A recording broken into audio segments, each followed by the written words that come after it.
Plant Kingdom, Chapter 3.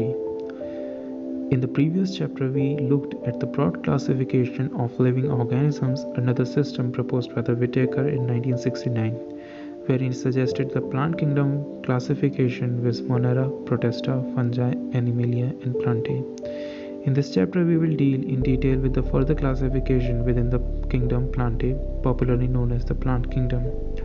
We must stress here that our understanding of the plant kingdom has changed over time.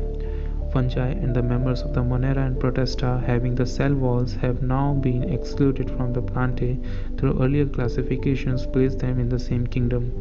So the cyanobacteria that are also referred to as the blue-green algae are not algae anymore. In this chapter, we will describe algae, bryophytes, pteridophytes, gymnosperms, and angiosperms under Plantae. Let us also look at the classification within the angiosperms to understand some of the concerns that influence the classification system.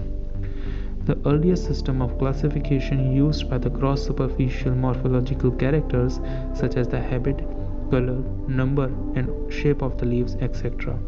They were based mainly on the vegetative characters or on the endoecium structure system given by the Linnaeus. Such systems are artificial.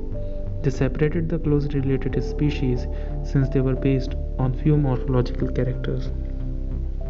Also, the artificial system gave the equal weightage to the vegetative and the sexual characteristic.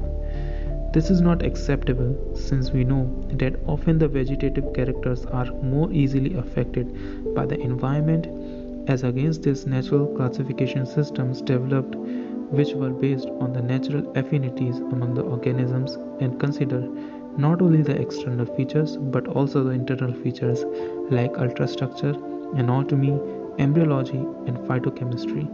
Such classification of flowering plants was given by the George Bentham and Joseph Dalton Hooker.